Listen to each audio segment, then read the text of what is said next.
Jane, it's all yours, brother. Very nice. Nice to meet you all. I'm Gene. I'm an alcoholic, and I'm happy to be here. Thank you for asking me, Eric, and thanks for blowing smoke up my butt. Thank you. Uh, yeah. Well, I was born in 1956 in New York City, and Uh, I was a Navy brat, moved all over the country, moved a lot, lived in a lot of different places. I had normal parents. No, I didn't have normal parents. I'm sorry. They treated me well, but they had their own issues. My father was very gifted in the Navy, and he didn't play well with others, so they had him do nefarious things to nefarious people, mano a mano kind of thing. And he was gone a lot. And we moved all over, and then we moved back to the New York, New Jersey area and settled down there. And uh, my childhood was that of kind of being on the move a lot, and father missing a lot, and uh, uh, a loving mother. She was a good Irish woman from Dublin, and who later became an alcoholic herself and got sober in 1969. And she handed me this program on a silver platter, you know, early in my life. Uh, went to school. I always felt there was a little bit something missing in my life, not sure what. Had some anxieties, etc. in school, and felt like I had to try a little harder than the other guys to be okay. Felt like something was missing. But boy, oh boy, by the time I had my first drink with my buddies and in camping in the backyard in New Jersey of my best buddy's house, and I was large and in charge. I felt like there was no inadequacies. I was funny. I was smart. I was faster and bigger than the other guys I felt, but I wasn't. Um, and that was a trend that grew and grew and grew and grew uh, as I went through high school. I didn't have much life skills. My drinking picked up all the way through my early years. My my my parents divorced when I was 5, and my mom remarried, and uh, to a tough guy, New Jersey building contractor who like knew guys, and uh, life was good. And he died. I loved him. He was a good man, and that kind of tore me up pretty good. I was about 13 when that happened, and we lost the big house, and my life was getting rough. My dog got run over by a car. My friend let him out by accident. It felt like my whole life came to an end. So that night at about 14 or 15, about 14, I took a handful of pills and I washed it down with a bunch of whiskey, and I kind of stayed that way all the way through school. Didn't study worth a damn. Went to 3 different high schools all over the place. I was sent up to a boarding school in New Hampshire, thinking that'll fix the boy. It didn't. I would hitchhike to the liquor store in a blizzard to get my bottle. When it's 25 below zero up there, and my drinking just kept picking up. My life skills were nil. In between drinking, my life skills were something like bringing a ripe banana to a knife fight. You know what I mean? I didn't have the tools. I just didn't have the tools for life. And but when I drank, I felt like I did. And uh, my drinking was beginning to kill me, at a young age, in my teens, in my late teens, it was killing me. I was throwing up bright red blood, getting to all sorts of conflicts with the law in New York City, and mixing it up with bad people, and somehow not not getting tagged, and everybody that knew me was waiting for the call, to identify the body, with the toe tag, and I attempted to treat my alcoholism with heroin addiction, and it really didn't work out very well, it just it just didn't work out. I drank even more than before, but then I had another addiction on top of it. So, it was going on, and uh, when I wasn't drinking, which is hardly ever, uh, I relied on my thinking, which was stinking, and but most of the time, my higher power uh, was booze and drugs, and my lower powers, I like to call them, really weren't doing it for me. My thinking and my drinking, and I was getting a lot of trouble. My flame was fading, and I agreed finally to go to a rehab. And this is 1976. And, my girlfriend and my mother were kind of pleading with me to go to a rehab for a good year, year and a half. And I finally acquiesced and went. Um, and it was a hoity-toity place. I had hair down to my waist. It was 1976. I didn't fit in. All these people had, the men had three-piece suits on, and the women were all highly styled, society types and all this bit. And I'm 19 and a half years of age. I'm a mess. And I don't know what the hell am I doing here, but my life was falling apart and I was out of answers and I knew it, and everyone was mad at me. The police were after me. Everyone was pissed off. My life was falling apart. So they say, okay, well, no reading material here, and here's some AA literature you can read. You can read the big book, the 12 and 12, or the grapevines or whatnot. Um, so I was bored, and I was smoking 5 packs of cigarettes a day because I was very nervous. And so I grabbed that big book. I couldn't sleep anyway, so I read it. I read it cover to cover, maybe a couple times, and I went back, and something happened to me. Something happened. That big book hit me on the head, and I knew that they knew what the hell was up with me. Somehow they were peering in my head, reading the stories, especially what stood out to me was the fifth and sixth chapter, you know, uh, how it works in interaction. I just couldn't believe what I was reading. Uh, at a young age, my drinking and naivety was forever ruined after reading the big book that night. I hardly remember what anybody said, but I read that big book and a light went on, and I was to drink again. But shortly thereafter, I got sober again, and I ended up with a good sponsor, a very good sponsor. Um, and he's since moved out to the Pacific Northwest, and he goes to a meeting on Zoom out there, and that's how I met Eric because Eric was on that meeting, and so so I got sober in New Jersey, and I started. I came in sort of the side door, I was there. I'd bring the body. I went to a lot of big book meetings, and I was reading the big book, and my sponsor was taking me through uh, the steps in the big book, and I was told I should do the fourth step. I kind of did the first, second, and third step in one fell swoop over a period of a couple of weeks, and I knew I was whooped, um, and I believe that a power greater than myself might be able to help me, might, you know, and then it became could. And then I started getting the feeling like I got hope. And then I said, all right, well, maybe I will give this God thing a go, you know. So I did. I kept coming, went to a lot of meetings, and a lot of big book meetings, step meetings, and somewhere around 4 months, we were skiing up in Vermont, and with the whole gang of AA guys, I started hanging around with all AA guys and talking the program all the time, and I noticed at the end of the day, I didn't think about drinking once, not even once the whole day. And that was a miracle for me, And you know, so I really started practicing the program in earnest. I did the fourth step away in a retreat with a bunch of AA guys, and it was peeling the onion because when I got there and I did that and I did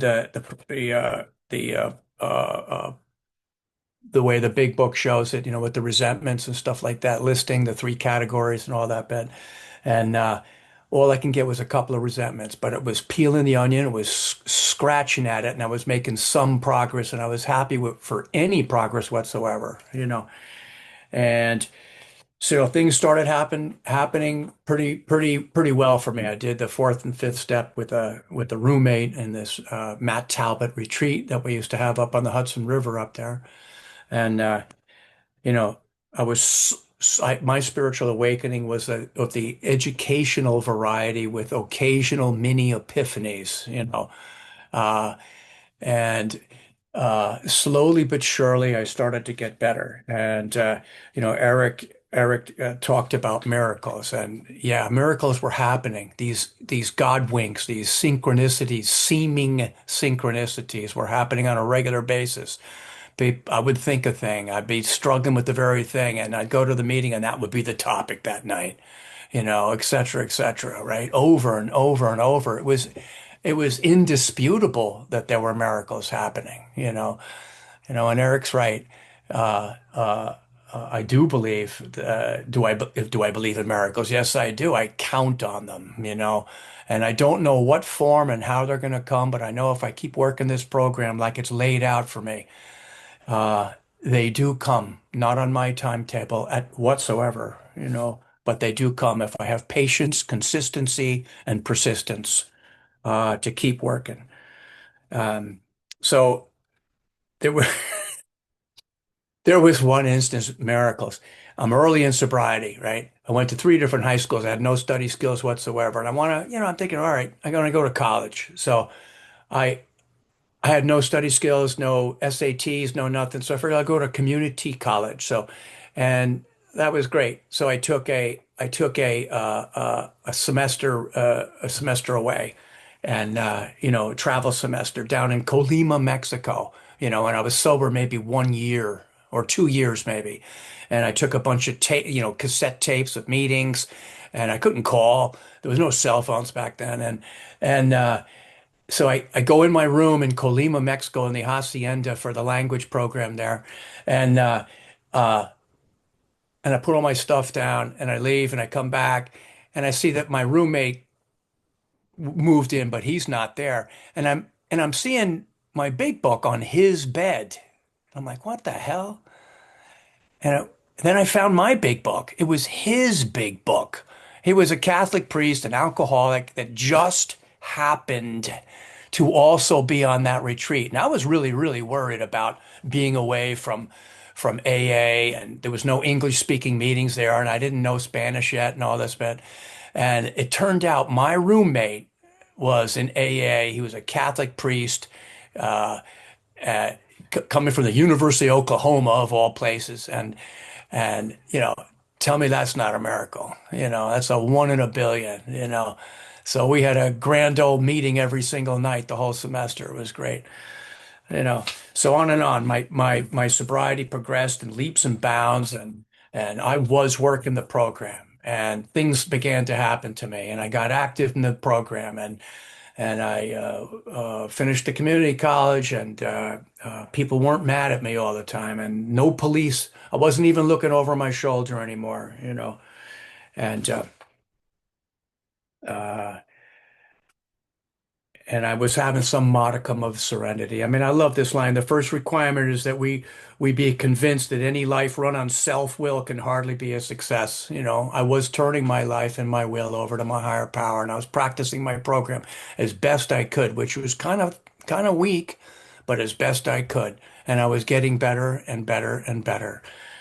Moved up to Boston, went to college up there in a good college. I can't believe they let me in.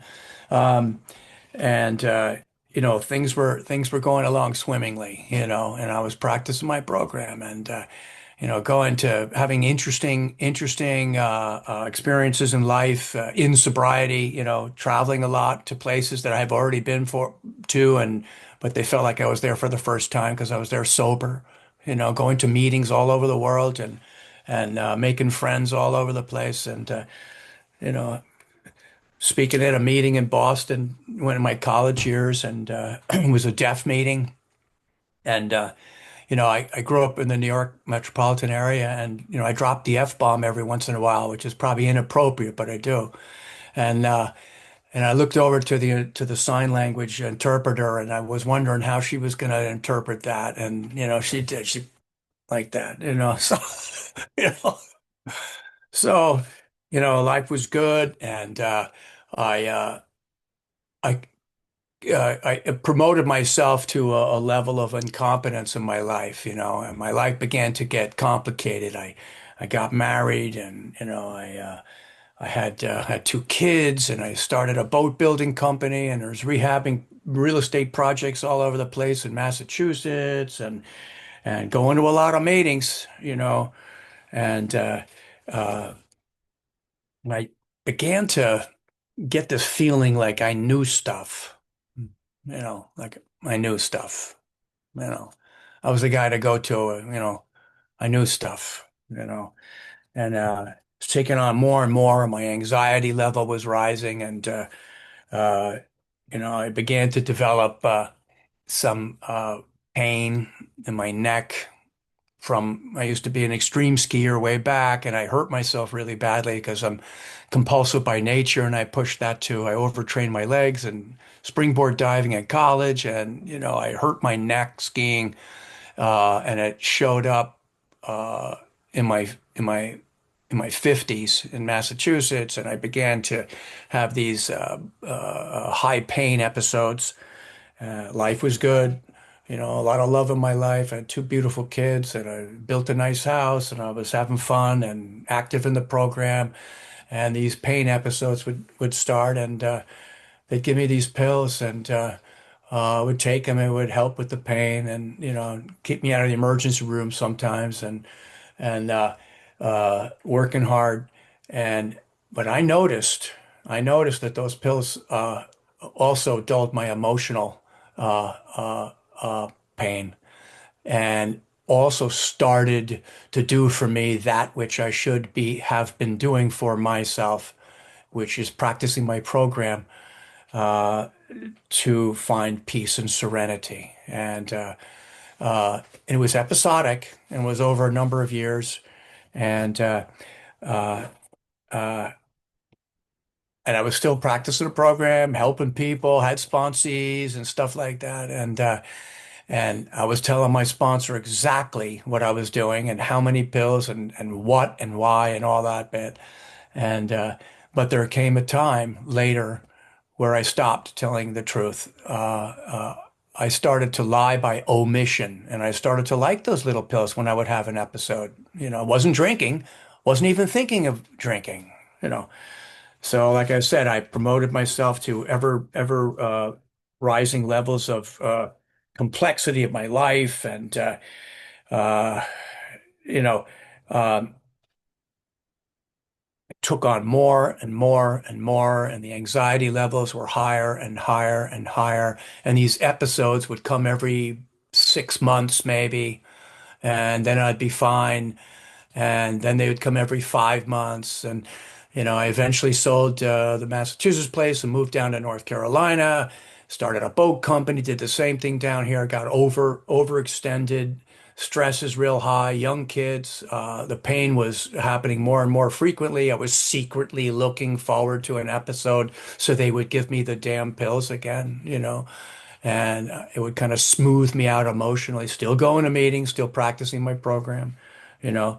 And oh, this is many decades after I got sober, of good sobriety in between and a lot of AA work, and working my program to the best of my ability, and uh, and so so these these episodes became more and more frequent, and and all the stuff that I learned in the big book, all the steps, you know, uh, they talk about the big book. If your big book's falling apart, the person rarely is, right? And my big book was falling apart. It's falling apart. It's all busted up, second edition, and I have my mom's first edition from 1969, and uh, when she got sober, and I had been to Al-Anon Alateen when I was a youngster. The seed was planted, and I carried that with me, uh, and my anxiety level was rising, and I'm still practicing a good program, so I thought, and if somebody told me that I would ever drink again, I told them you got to be kidding me. It's like I know stuff, you know. I practiced my program. I got pain. My sponsor said I got to take these pills if the doctor says so, because I can't sleep sometimes 3, 4 nights in a row with the pain. So I was between a rock and a hard place. So these episodes started to come more and more often. And I, uh, I, oh boy, I got to the point where I wasn't telling my sponsor how fast I was taking those pills, and I was feeling guilty, but I was compartmentalizing my program, and wasn't drinking, didn't even think about drinking, and, uh, and then one day, um, I'd run out of those pills and had a lot of pain and a lot of stress. And I had a customer that had sent me a bottle of his grandfather from Key West. He made this rum, this homemade rum or something. I don't know what. And it had been sitting under a table for like 3 years, 2 years. Never even thought about it. That bottle flew out from under the table, uncorked itself, and emptied itself into my mouth after 38 years of sobriety. After 38 years of sobriety. And that was uh, about almost 11 years ago now. And and I was drunk for 6 to 8 weeks, 6 to 8 weeks, and it was nothing like my early drinking. My early drinking was going to New York and party and bright lights, loud music, the high life, and all that stuff. Drinking with friends and camaraderie and all that stuff. This drinking was not like that. This was secret. This is maintaining a blood level alcohol. Otherwise, I would begin to shake. I'd begin to shake, and I never shook before. I never drank in the morning before. Yet I was throwing up bright red blood early on and hurting myself real bad. And but I didn't have all those, like old alky symptoms that I had heard all the old timers have. But I did the second time around. Holy God, I was on the edge of the abyss. I asked God for help. Please help me. I don't know if I could make it. I don't know if I could make it. I was going through a divorce at the time, a 19-year marriage. My boat company was crashing and folding. I had lost a lot of money. Everything, my health was threatened. It felt like the entire world was unraveling. And I prayed to God in earnest to help me. And I just waited, you know, and I had nowhere else to go. And my local meeting down here, the posse showed up. It looked like a drug raid. It was like 15 cars. They came into my driveway, and holy God, So I went to a rehab. I went to another rehab after all 38 years of sobriety. I had to get a white chip, and it felt surreal. Everyone was talking in slow motion, and I couldn't believe what happened. And I had to go back and study my big book like the very first time. And it was exactly the same feeling. It was exactly the same things that I learned in the big book